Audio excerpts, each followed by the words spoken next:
Dave Mainelli is a writer from Omaha, Nebraska.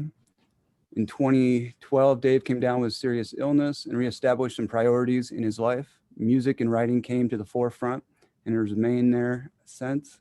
He's a graduate of the University of Nebraska MFA in fiction and a singer, singing songwriting member of Bazile Mills. He's also owned restaurants for over 25 years and has traveled around the world as a business consultant. He now teaches writing at Iowa Western and Wayne State College. How to Be Lonely is his first book of short stories. How to Be Lonely tests the limits of the human condition, and Albert Camus' serious problem on whether life is worth living. Dave's writing often delves into the American lower middle class and those living just below the veil of the American dream. His characters are continually searching for hope when they think none can be found. His tales are made with a dark humor and melancholy recipe that keeps you contemplating the rest of the day. And I'm going to read just a few of these kind of rock star blurbs here. A little bit from Kate Gale. In Mainelli's stories, characters wish for the American dream. We could have God, money, and sex if we could just find the key. But the key is out of reach. In one story, a man inherits $150,000, and you think he's found it. But happiness eludes him. Americans think they deserve to be happy, but in these stories, we don't know how to make ourselves happy. It's always achingly out of reach. Mainelli elbows into Dennis Johnson's territory here. Gritty, working class, middle America, dreaming of something we see on TV, something we can almost imagine feeling. And this is a little bit from rock star Tom Paine here. Dave Mainelli's people have nerves so frayed, you pray for their vulnerable hearts, page by steel-edged page. I see a book in flames. Truth and redemption are fighting under apocalyptic American skies, a holy book of domestic passions by a writer so fiercely graced with insight into the heart's naked chambers you just sit stunned. Dave, it's been wonderful working on this book with you. Truly a blessing. You were only, a slight pain in the ass, but we got it done. But truthfully, I never got tired of reading these stories. So much soul and dirt intertwining in this book. And you really do feel the characters. So we're very happy to have you here. Very happy to have done the book. So let's put our hands together via Zoom. Welcome, Dave Mainelli. All right. All you, rock star. Chad. First of all, I want to thank Chad and Elijah and Bonnie for having me on the reading. It's always an honor to be a part of this series. And they've had some fantastic writers over the years, and I know JV was leading the long ago, and now these guys are doing a great job with it. I also want to thank Chad and Elijah for their work on this book, because I was a pain in the ass. But my favorite parts of working on this book with them was the discussions about what goes in and what goes out. The philosophy of putting the stories in a certain order, that kind of stuff, you don't do every day. And so Chad really shined as an editor and showed his smarts when it comes to this stuff, and I just loved it. And we got it done, and the book's beautiful. And I wanted it to be simple. I didn't want a lot of stuff on the front, with intros and I don't know. I just love it. I couldn't be more proud of it, and I can't thank these guys enough for it. It came out better than I ever imagined. So anyway, it is a book about about how to be lonely. It's short stories. It came together at a time when I was ill, am ill, but I was really ill, and wasn't sure if I was going to even make it. I was told I had leukemia a couple times. I had lymphoma and other cancers, and I was working at the Mayo Clinic, and never really found out what I have, but they were able to treat me and be functional. And it was some dark times for me. I could be lucky if I got 4 hours out of bed in a day. And, you know, and I wasn't, right in the head. When that happens, you're sick all the time. You have migraines and cluster headaches and fevers. I mean, I must have had 16, 17, 18 symptoms going on. Hands and my legs were on fire. I was losing hair in my legs and my bladder, my kidneys. And hard to stay sane. And one of the things that Albert Camus did say, or is known for, and he's known for a lot of things, obviously, but one of the things he's known for is the serious question, which is whether to live or not, basically, because we have the power to decide that. And these stories are dark, a lot of them. Hopefully, they're filled with dark humor, and a lot of times I do have that side of me. But in each of these stories, I tried to really always try to find some hope. And that's why it was important to me to figure that out. I had a song that I never finished writing called How to Be Lonely, and it was on my head when this all came together, and that's why I named it that. There isn't a story called this. Not usually, but a lot of times people name their short story collection after one of the stories. And I had a story, obviously, The Serious Question. So I was going to name this book Serious Question, which seemed to make sense, but there was something about loneliness that I wanted to convey in this book, because loneliness isn't about isolation or solitude. And I think probably I've heard this 100 times, but there's two kinds of loneliness. There's that kind of being alone, but there's the loneliness that's like the cancer, or it's like an illness, that you could be in a crowd of people, you can be in a room full of people, you can be in a big family, but you're still alone, right? And it gets in your bones. And so I that was the tie, that was the thread that brought the stories together. Um, you know, no one, you just don't feel like you're being understood, or you have the wherewithal, and there's nothing maybe there forward. But again, I really wanted there to be a sliver of hope in each story.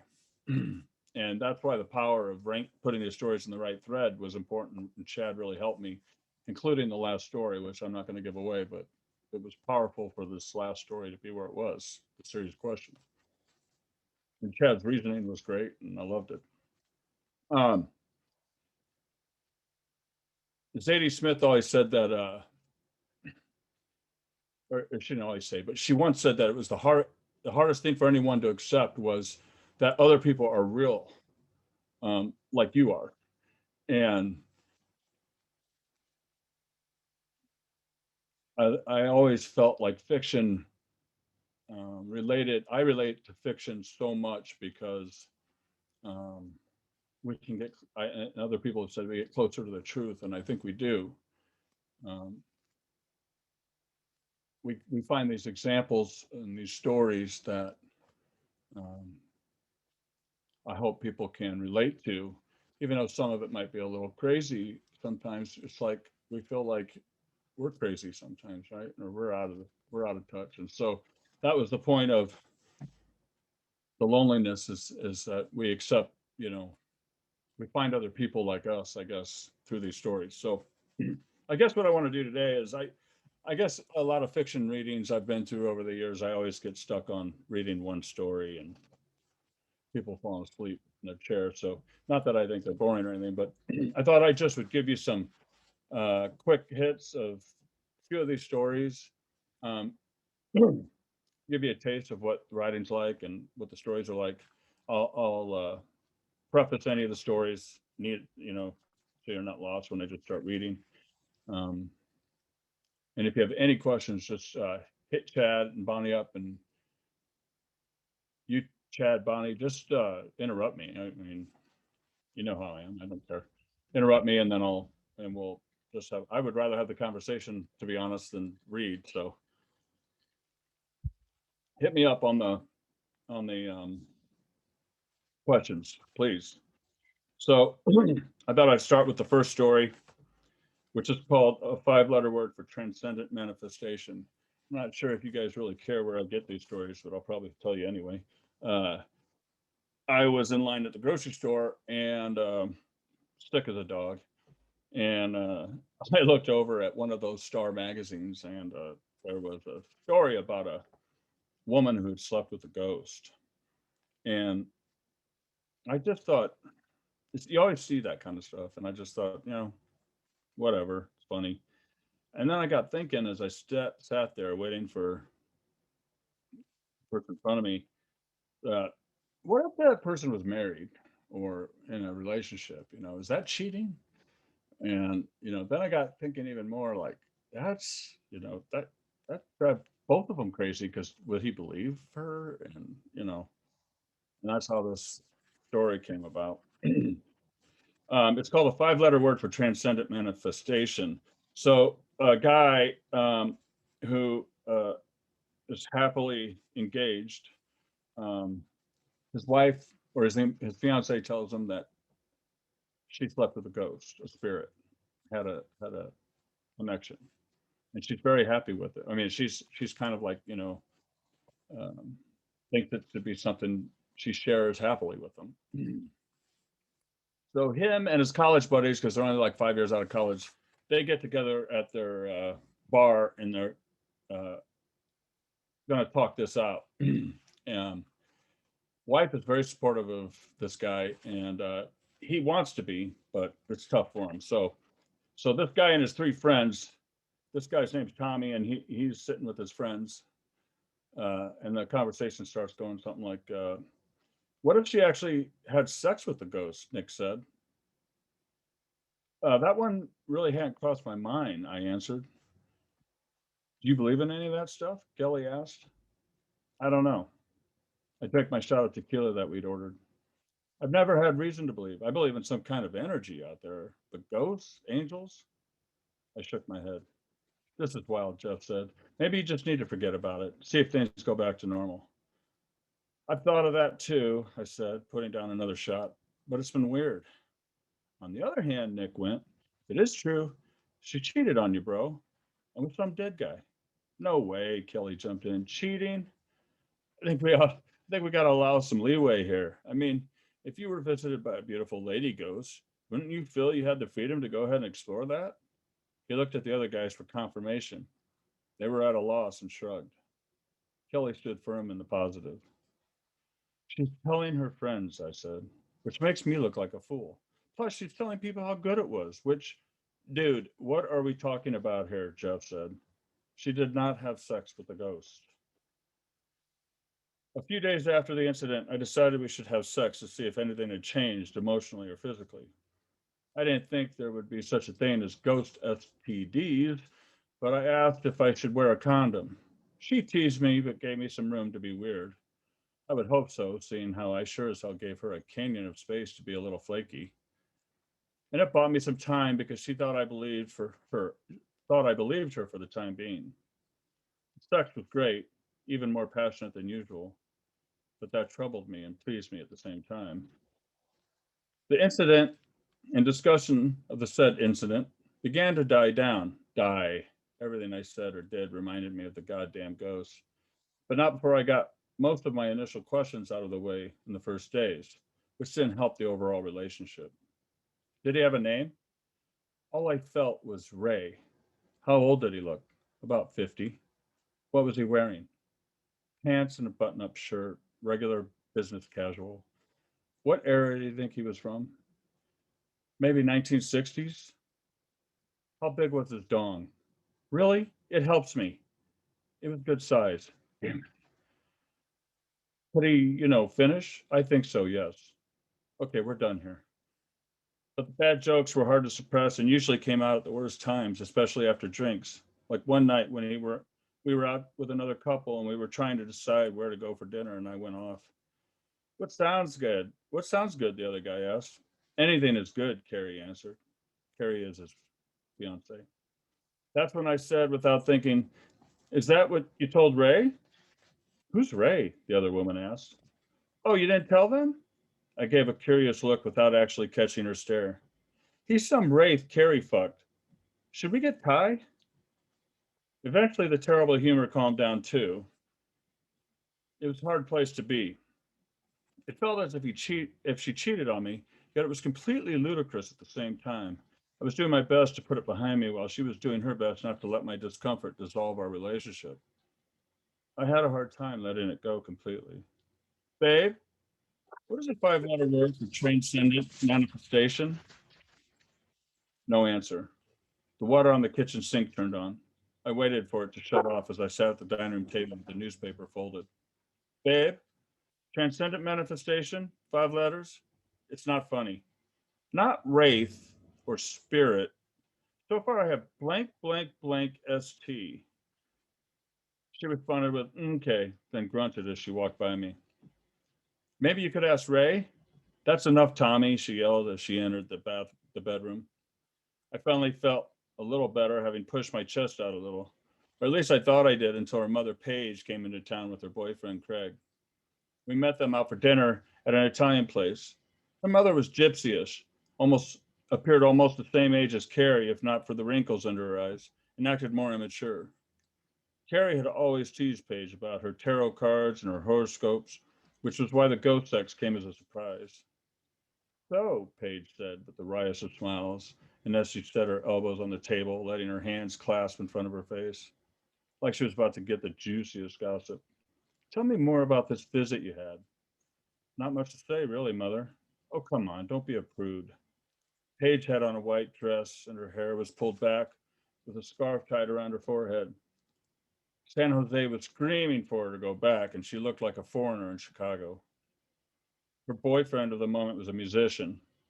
Craig opened for Bob Weir in 1977 at the Viper Room in Los Angeles, she said triumphantly. Here's the crazy thing about that, she added, pointing her lips in a kiss towards him. I was there. She leaned over and slapped one on him, and I wondered how many times she had told the story. Craig acted humble, which one does upon being grouped with Grateful Dead musicians, and Paige took it up a notch and opened her mouth, sticking her tongue in his. I guess that's what 58-year-old women groupie does when excited. Anyway, Carrie, about this Ray, I cleared up, surprised she had his name. Anything you could teach your boy over here? She winked and motioned with her head towards me. I choked a little on my sea-salted edamame and might have tasted vomit for a second. I was pretty sure there was a hint of it mixed in with the vodka and ginger beer. We don't normally miss that. Paige also had insisted on Moscow mules for everyone. Are you okay? Carrie put her hand on my back. Why is an Italian place serving edamame anyway? I popped into my napkin. And I don't I don't want to brag about my bedroom proficiency, but let's not get out of hand here. I scowled at Carrie. What exactly are you telling your mother now? She gave me a sad face. Honey, really nothing. You're fantastic in the sack. I can't be certain, but when Paige turned away, I swore I heard her say into her napkin at Craig. It's not what I heard. All right. So that was first story. Let's skip ahead a little bit. Story called Crashing, unless there's a big question. No? Okay. So I always wanted to get in a headspace of someone during a disaster, an emergency. And I've always struggled at writing that.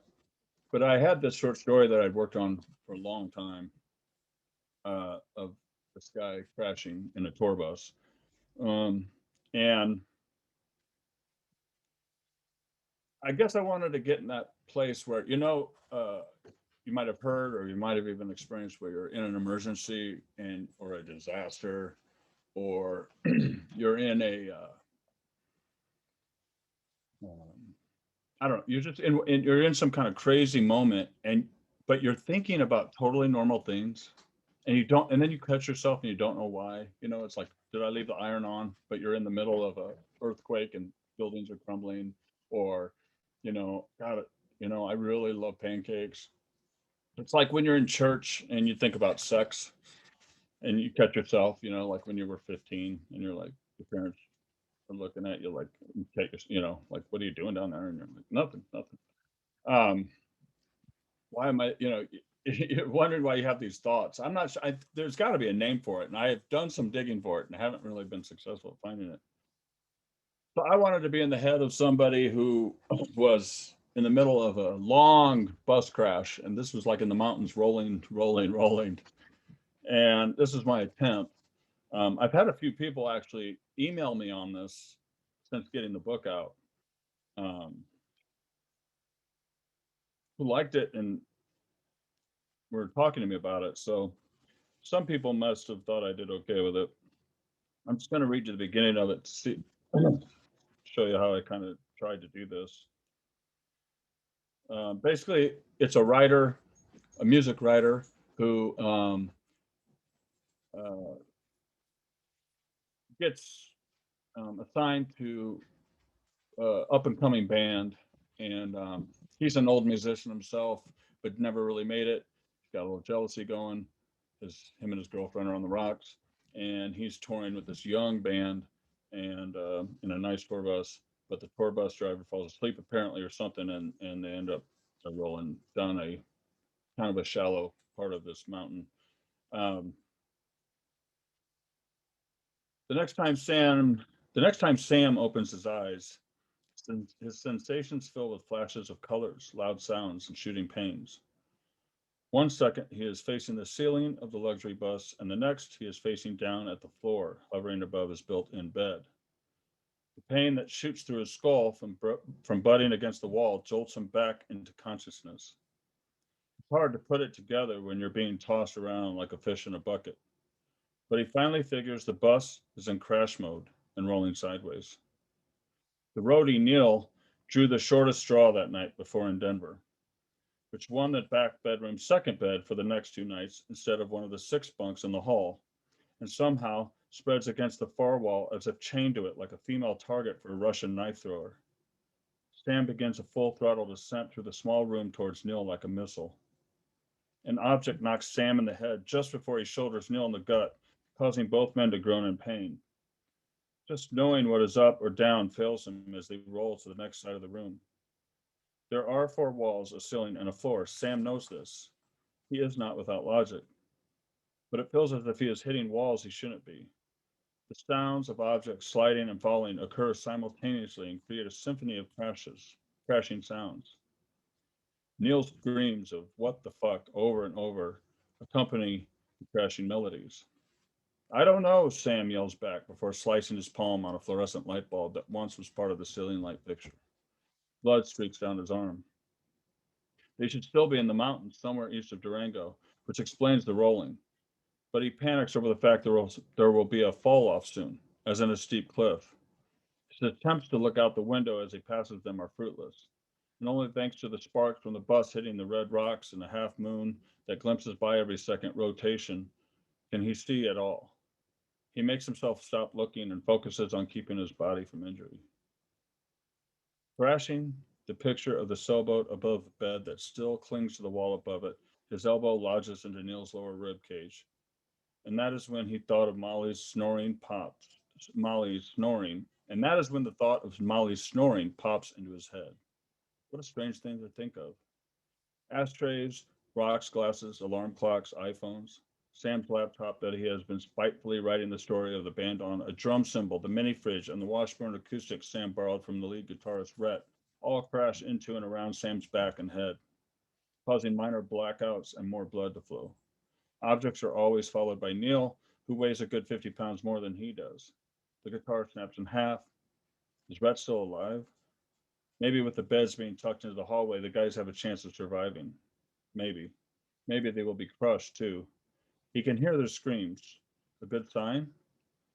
Just a few hours before, Sam was telling the band about the old days what it was like to tour in the 90s, like when his band opened for Sonic Youth for 2 shows on their northwest part of their mini tour in 93. Best week of my life, Sam proclaimed. Guys weren't that interested, and the more he drank, the more story faded in and out of truth. Tim Gordon had me on stage for Schizophrenia on the last song of the night in Portland, a place called the Academy. He told them how hard it was to promote, book gigs before the internet. He explained how little the bands made. He tried his best to make them feel bad for their shortcomings, even though he knew it wasn't their fault. What he really did was take out his anger on the current state of music out on 5 young guys who had nothing to do with the fact that they had been plucked out of the Seattle pop scene and turned into the next great pop band in a cogwheel pop bands.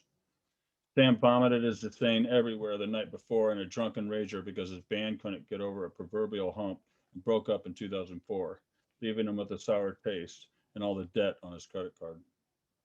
Half a coffee cup hit Sam in the temple, stirring him back to full consciousness. He rubbed his chin that now burns. His breath is forced, and he may have cracked a rib or two based on the pain that emanates everywhere every time he moves any which way. Gravity tosses him into the wall next to Neil. He flaps his head to the right at Neil. He wants to yell for him to grab something, but there's no fight from Neil. His body has gone limp. Blood has already dried in his beard and face. Have they been crashing that long? Neil was a good kid. Before they fell asleep just a few hours before, Neil asked Sam about the different bands they had been able to meet.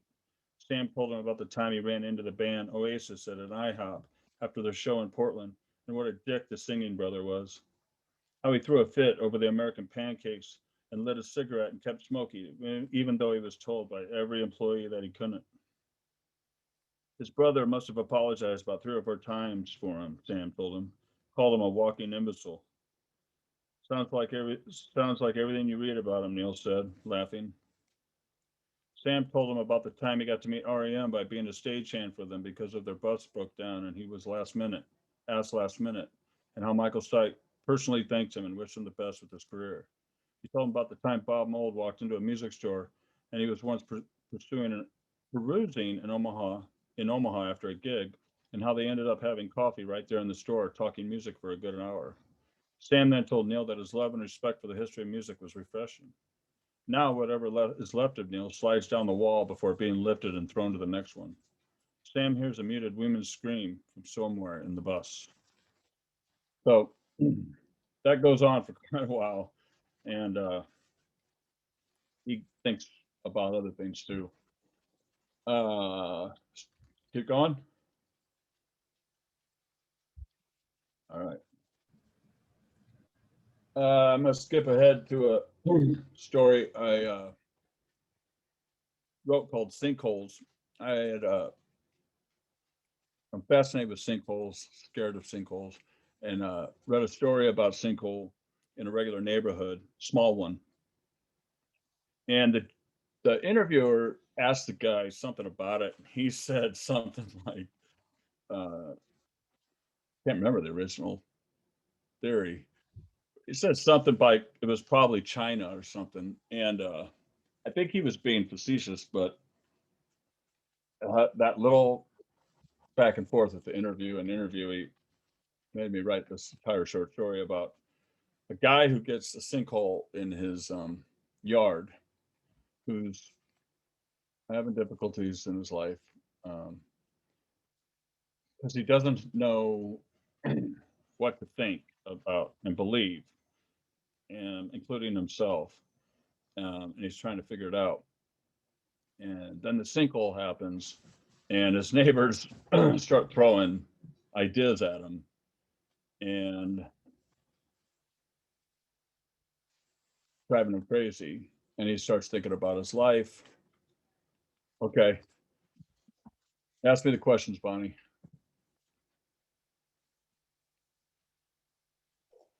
I had to unmute myself. Well, I was just going to type them in there. So No, that's all right. Better this way. So here they are. Here's a few from some students. Did these writings come easily, or were some ideas more complex than others? Man, like, I don't know if I'm making it sound like it's easy, because it's not. One thing that I think, writers, especially fiction writers, we observe the world differently. But you know, I wrote a whole story once about a guy who ran for mayor from his and he lived with his mom. He was 40 years old. He lived with his mom. He lived from the basement. He's one of those guys. Because I read an article about a guy that really was going to do that. That's all I read. But I came up with the rest. So just little things spark it.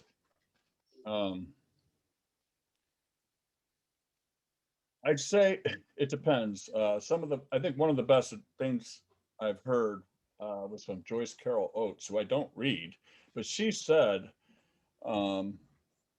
get that whole draft done as fast as you can, whatever that means. You know, if it's one sitting or if it's 1 week or it's 1 month, but whatever as fast as you can is get it done, because once you get the draft done, that's when you're going to write the story. You're going to fix it and make it make sense. Some of these stories took a year or two, you know. Some of these, I mean, I was still rewriting them when Chad was trying to publish the damn thing, but that's his fault because he kept sending them back to me to check over. So, yeah, I mean, ideas, no. Executing on the ideas, yes. You know, I've got a lot of stories in my folder, and I'm sure my mentor is on, one of my most important mentors, Tom Payne. He's gracious enough to be here, and I'm sure he can testify to this, or maybe not, I don't know, but I've got a folder full of unfinished stories that I wish a lot of them I just need to go in and finish them so that I can go back and make them right, finish, you know, because you do the good work after you finish the craft. And so I guess coming up with the ideas, no. Executing on them, yes. You know, sometimes it just comes through you and you feel you'll get a better draft on some, and some of them take a lot of work. But sometimes those ones that take a lot of work end up being the most truly the better stories and feel the best. So another one. Sure. If you had to choose your favorite from this set, which would it be and why? I'm gonna come back to that. Don't let me forget that one. Okay. Want another one? Yeah. Are any of these stories true? I'm Hmm. assuming the first one you read. The first one is absolutely true. No, I'm kidding. So is this from your student? Has read it maybe? Yes. So there's a couple stories in here. One is called Migraine City. And one is called The Serious Question. Those are based on my illness. But I really I didn't let that get in my way of writing the stories. I tried to be loose and but write the best story I could, which is what we were allowed to do in fiction. Sometimes the truth can hold you victim to bad stories if you don't allow yourself to embellish better. So Migraine City is based on my migraines, and I tried to convey what it's like to be in the middle of one and how you feel like nobody gives a shit after you're having your 50th one or 100th one. And how you feel like your family's abandoning you, but they're really not. And then the last story is The Serious Question, where the guy feels like he can't do it. He just like, you know what? I'm a burden on my family. I'm a burden on everybody. It's probably better if I just find a way to kill myself, make it look like an accident. Everybody can have the life insurance. I'm done suffering. Everything, you know, it's like Camus' question. And I don't want to spoil the end if you haven't read it, but that's the whole thing on that. And what he goes through is a lot of what I went through, but it's not my story. So if that makes sense. The other ones, though, all have bits. I mean, my wife got done reading. She's staring at me. She just walked in the room. My wife got done reading the book. She sets it down and goes, I have a problem. And I'm like, uh-oh, what's the deal? And she says, the part about the burnt meatloaf. My wife's been burning meatloaf for 35 years, 30 years, as long as I've known her. And I have a part in here like it says, you'll miss the burnt meat. You'll miss how she burns the meatloaf or something. And she pissed. I have that in there. I'm like, it's a story not even close to about being anything about us, but that's in there. And so, you know, I took that from our life. I mean, you obviously take bits from your life, otherwise you'd have, where the hell are you going to get some of this stuff? And then I always tell people when I'm teaching and stuff, you know, you get to a point where in fiction where you might be basing it on you, but the cool part about fiction is when it's time to make a decision, your character, they might make a different decision than you would. And that's the good thing. That's a cool thing. You can play off that decision a different route. You know, I made a decision, but your character might make a different decision. And he does. In Serious Question, the last story, he goes and sees a psychic. And one of my wife's friends was trying to get me to go see a psychic to see what was wrong with me. And I didn't go. I didn't go because that's fucking ridiculous. I think she's on, so I said that. But I didn't go, but I have him go in the story. So he made a different choice than me. And that's what's cool about fiction, right? I mean, they shouldn't make the same choices. I mean, you want to make the best story you can. Right? Keep going. Chad, you're up. All right, let's see what we got here. I don't know where I am on the feed. God, you're lazy. The Life of Terry, is it true? It's a good one. Terry, like Penske? Is it a true Okay. No, God, no. But here's where I came up. It's The Life of Terry Penske. I used to own a restaurant for 25 years. It finished last summer. We were done with it. Sold the brand, closed it, sold the brand. And for years, we had this guy who washed dishes for us. And we called him the old man. And he could have been, I don't know, 40. I don't know. I know most of you are too young, but there was a show called Taxi where there was a guy named Jim, and they all found out he was a lot younger than he was because he was on a lot of drugs. But this guy washed dishes, okay? And he was quite the character. Had no teeth. I mean, anyway, we knew everything about his life. He comes up to me one day before we've opened, and he puts his arm on the counter and he says, "Hey, Dave." I'm like, yeah. He's like, "I came this close to winning $10,000. And I was like, uh-oh. He's like, yeah. I'm like, what happened? He's like, I was one number off or something from one of these scratch games. It's too bad, buddy. And he's like, yeah, I was one number off. I'm not working here anymore. And I was like, you do know how much $10,000, right? He's like, yeah, a lot of money. And I was like, all right, buddy, get back to work or whatever, you know. So it's a funny story because he doesn't know, obviously. And this story about Terry Penske almost got published like 3 times by Missouri Review, one story and someone else. I went back and forth with all of them and they all bailed because I don't know why. They're scared of it or something. But I don't know how I came up with the idea. I think after a while, I came up with an idea of the accountant telling the story in the footnotes. And it just became this crazy story, funny story. But again, this guy's alone big time. He acts like he's not, but he is. And here's the story. Anyway, Chad, go ahead. Man, they're pouring in. Go ahead. I'd rather do this. You don't want to read anymore? No, go ahead. I'd rather do this. Okay. Let's see.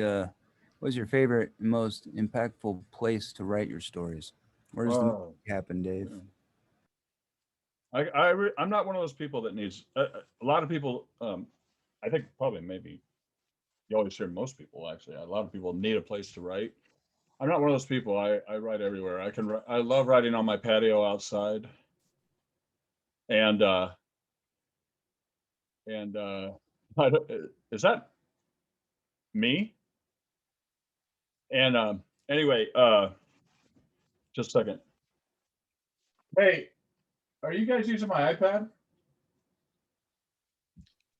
I got kids. Anyway, um,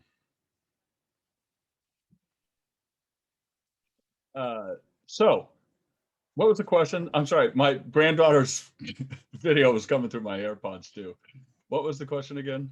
Where does the Oh, magic happen? place to write. So I can write. I like to write on the patio in the night when it's beautiful out in the mornings, late at night. But I can write at my office. I can write in the coffee shop. I can write while I'm driving. I'm kidding. Uh, I, I I'm not one of those people that really needs um, a place, but I will say that if I think of something in the middle of the night, I will forget it. So I keep a notebook there. So Yeah. how long did it take you to collect all these short stories and what Chad? made you, oh, Hold on. Can you guys hear me? mhm, No, you can't. yes, Can you hear me? yes. Okay, go ahead. So how long did it take you to collect all of these short stories and what made you decide that you had enough for a book? Whoa. So, yeah, probably 2013 during MFA, I started writing these. I think there's maybe 3 from there, MFA program. And then I kept writing afterward. And I kept writing them as I go. I could rewrite forever. I love rewriting. Norman Mailer loved rewriting. Like he just, yeah, I'm like that too. If you send it to me and tell me what to do, it's even better because then I'll just tear it up and do it. Um, you know, it's hard. I mean, look for someone to publish it. Chad was very excited and wanted to do this for a long time. And so I didn't shop this thing at all. I wanted Chad to do it. I wanted to work with Chad. He's been a friend. And so um, it turned out great. And so I'm glad we did it. Um, but that's a good question on number of stories. There's other people on here that could answer that better. There was another story in this collection that I cut because I felt like it was, oh, it wasn't that it wasn't part of the loneliness thread, but there was something that made it not fit with the other stories, and I cut it. And it felt so much better after that story was gone. I don't know. I can't explain it, but um, I don't even know how many there are, to be honest. Is it 14?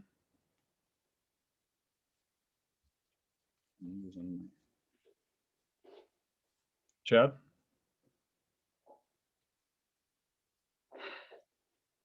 14? 13. 13. Okay. So it was 14 at the start. We cut Lucky number, 13. one. Pretty perfect. Do you want another question? Yeah. Look, Nebraska Poetry Society is on here. They want to know what's next for you. Another short story collection, a novel? Well, I have a novel written that I ran through the mill, and it was just too literary for the agents, which, whatever. So I put that on the shelf and I started another novel. Um, it's, yeah, kind of the same line, but I like it a lot. I like the idea, and I'm going to run with it. As soon as the semester's over, I'm going to really attack it and hopefully have it done by the end of the summer, at least the draft. And then I want to take it to the world and see if they'll do that one. My first novel I've worked on for years and love it, but yeah, you know, it's one of those things that it's really hard to get a literary novel published today,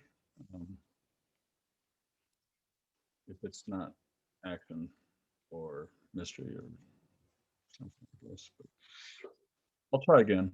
I'll keep working on it. But the second one, I mean, I had a lot of good talks with agents, but the closest I came was actually Thomas Pynchon's wife. Her name was Jackson. Last name's Jackson. Shelley Jackson. It was really nice, but then she only takes on a few people, a few writers, and she just felt like she couldn't take on new project, new writers. So, but she was super nice. I wanted to be like, you know, well, let's meet at your house, so I could have dinner with Thomas Pynchon, but that didn't work. Next. So this one's kind of interesting. This is random, but why is every O in blue on the cover? So one of the members of my band is Sam Vetter, and he has been a brand marketing guy his whole life. He actually helped make like the UNMC logo, the new one, and then he broke off and he has his own thing. He's an amazing guy. And we were working on these covers, and I was like, you know what, I'm just going to ask Sam to do it. And he sent that back, and it was so simple, just text, and the O was just by itself, lonely, alone. So that was kind of just a small little subtle cue to the loneliness, I guess. Good. I have a question here from Summer, who is quite a good short story writer. Tips to build enough confidence to share stories and poetry.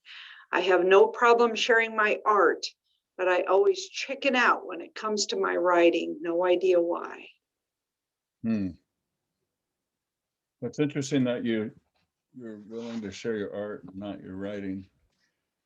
I guess there's some really good writers on this Zoom that I can see that really could answer this. You better be thick-skinned if you're going to be a writer. I just told you what I went through with my first novel.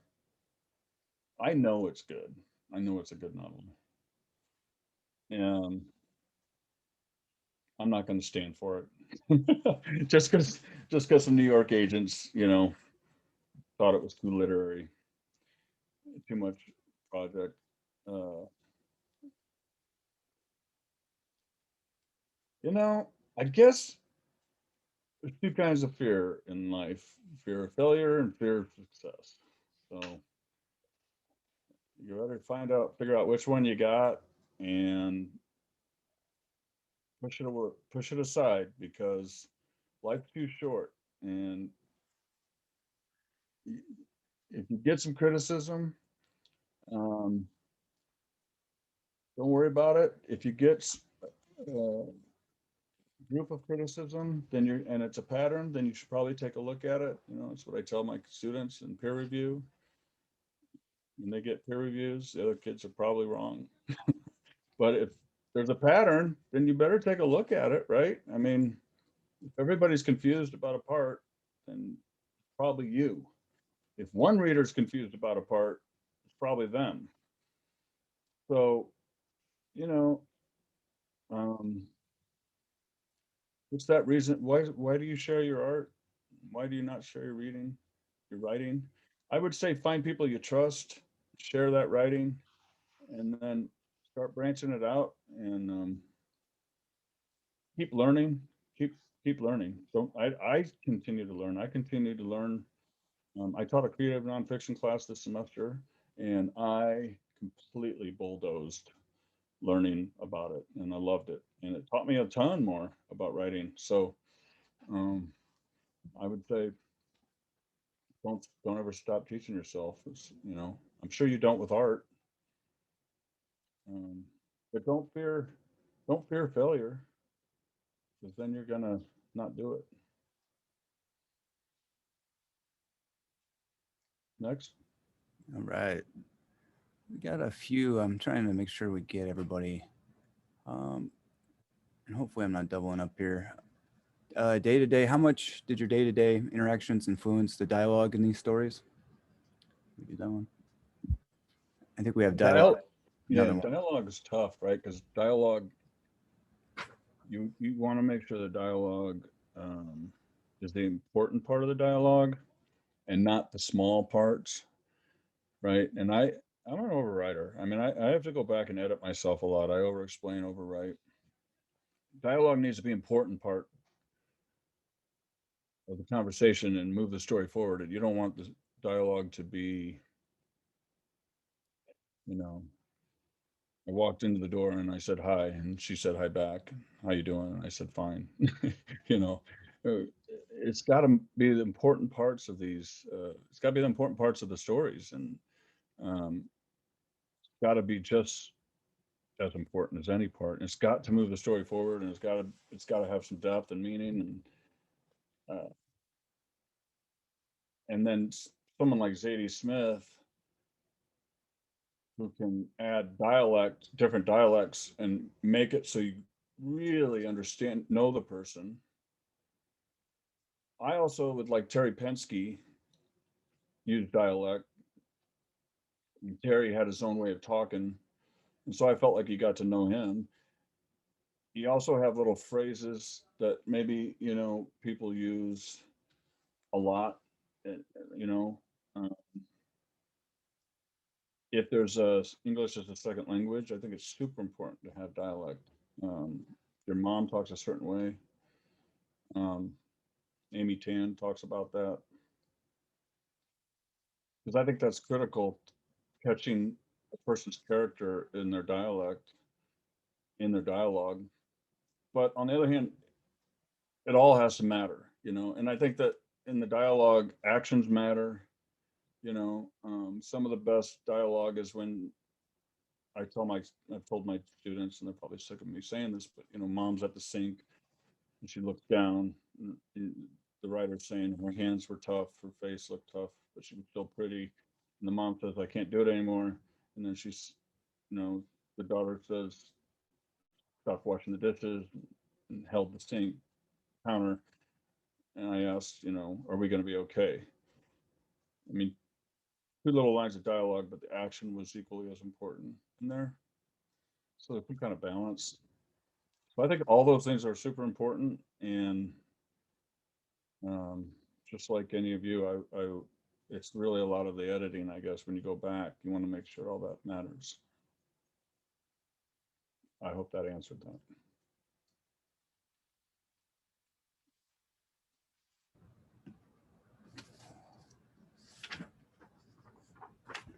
See if we got a few others here. I think we have one on profanity. It's Not good at that. you want this one? Do you ever get any hate from people writing about sexual things and using cuss words like fuck? How do you deal with that, Dave? Well, I don't.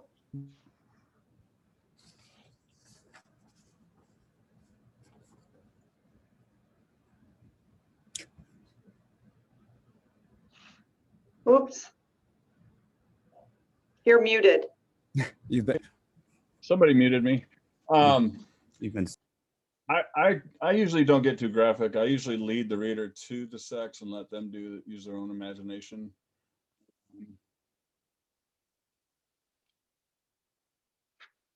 I guess it has to be important for me. It has to be important to the story. Otherwise, I just feel like it's not necessary. That's just my own take.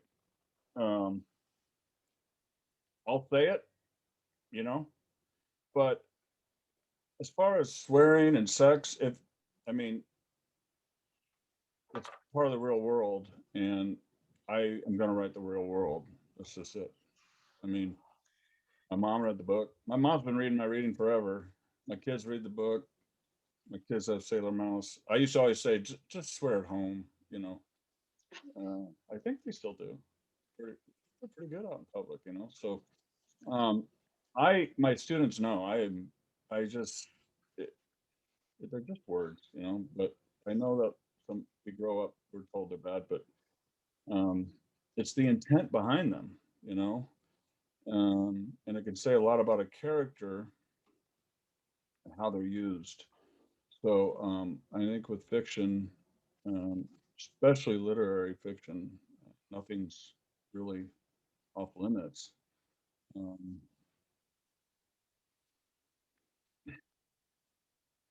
I don't, like I said, I don't get graphic. I'm not writing sex novels or. I told my wife the other day, I think I write rated R. I guess I don't think I get too far away from that. But I mean, it's not really that bad. I mean, I don't know.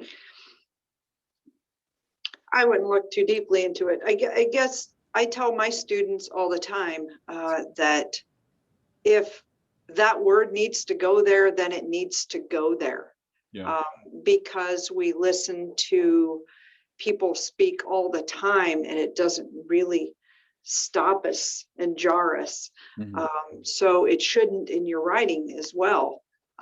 If you feel as if you're putting it in there, just to put it in there, Right. it's going to sound that way when you're reading it as well. Yeah, I have two quick stories on that. I had a friend who wrote a book. It was really good, and she gave me an early draft to help her. And she was using the word fuck a lot. I mean, it was like gratuitous, and I thought, and that would never bug me. It would just go. I would just read right over that. But it was bothering me.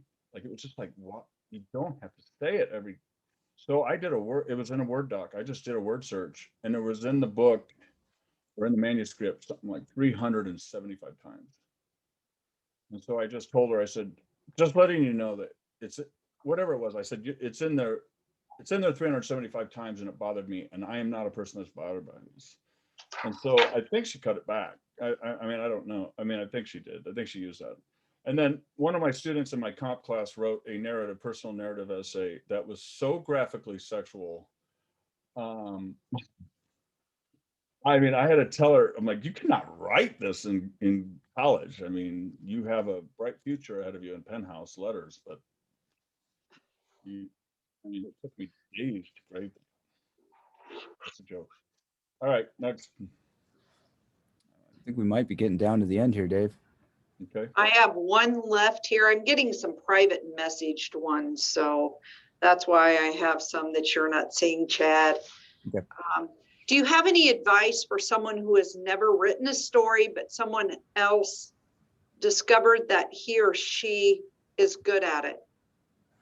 I don't understand. So I'm pretty sure I know what's going on here. So I recognized that a particular comp student was very good at writing. And yeah, there you go. So you recognize they had some talent. That the student did, and the student was kind of surprised at that. That's how I mean, that's how I got, I did not have an English major.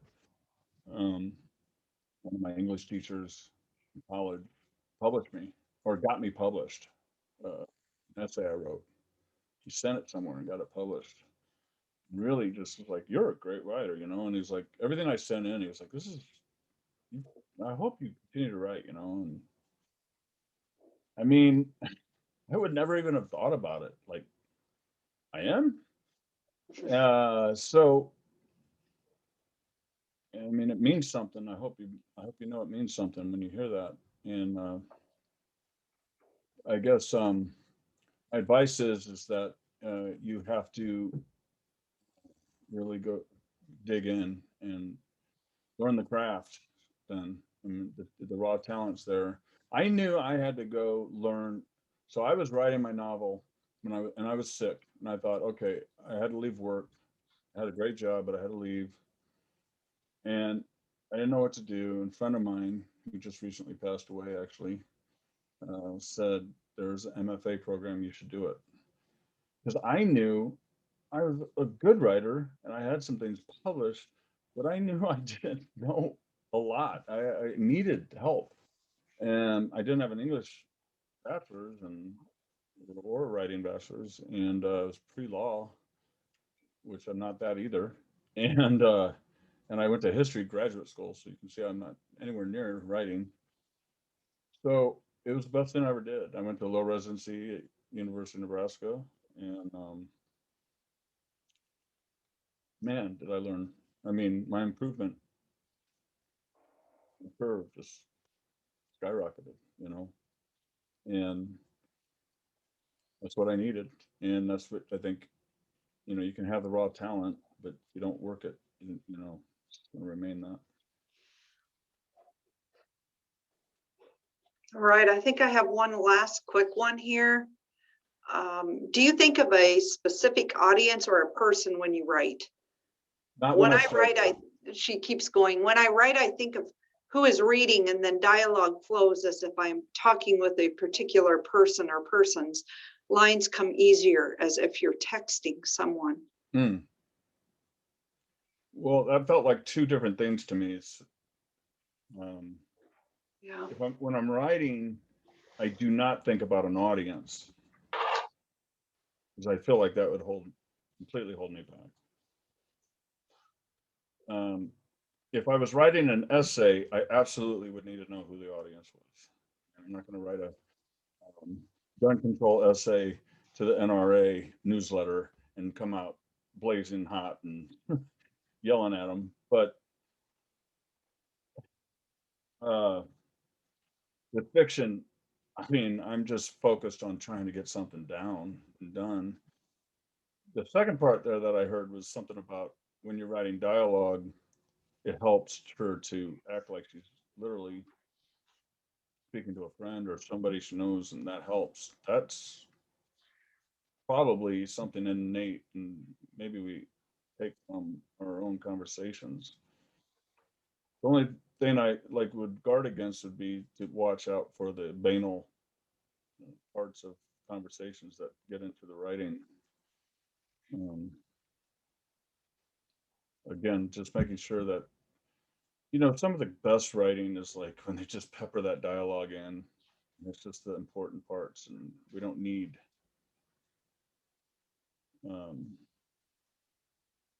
much more. I mean, you can get long. I have long back and forth sometimes in fiction, but sometimes just peppering it in around the copy or the action is amazing. Can be amazing, So. All right. So that's about it, right? That turned out way better than just me reading. Little discussion. You answered an awful lot of questions, and I know the students really appreciate it. Everybody appreciates it. So thank you so much. Oh, thank you for all coming on and for reading the book. Thanks, Michael Lundy. I'm sure we'll hopefully see you soon. People will come on from all over the country. I see people that have come on, and I know they've bought the book, and I know that Chad told me that first run is sold out and he's got to order more. So that's a great sign. That's a great thing. Yeah, you can find it on Amazon on the website if you guys don't have a copy yet. I think Elijah is posting a link to if you want to buy the book. All right. And we haven't even got out there with a real book release and reading, so I can't wait to do that and get out. So everybody, thanks for coming, and have a great rest of the week. And thanks for hosting to Northeast, and Wayne and you guys for doing this. Appreciate it so much. Oh, and a quick shout out. Neil Harrison's birthday today. So happy birthday, Neil. Now, those of you who are on here, a lot of you know who Neil Harrison is. Well, it was Elijah's yesterday, so happy birthday to Elijah the prophet. And my brother Matt's birthday, but he's a dick because I don't see him on here. So he better be busy. Cool. All right. Congrats, Dave. Hey, thank you. Thanks to everybody. Yep. Hope But, to see y'all soon. Get past this COVID stuff, huh? Yes, please. Yeah, lots of friends here. Glad everybody came out. I do want to give a quick thank you to again Bonnie, Northeast Community College, but also School of Arts and Humanities here at Wayne and the Department of Language and Literature for all their support, and all you wonderful patrons here hanging out online with us. Yes, This is the end of the season, I guess. it is. So we'll see you in fall, Yep. face to face at that point. Yeah. So thank you, everyone, so very much. I really appreciate your support here. And yes, thank you, Chad. Thank you, Dave. Appreciate it. It's been great. Northeast Community College, thanks you all. All right. All right. The check's in the mail, David. All right. It'll keep you happy. Oh, let's see. I'm gonna stay on and read this chat box if that's all right, you guys. Yeah, do it. Also,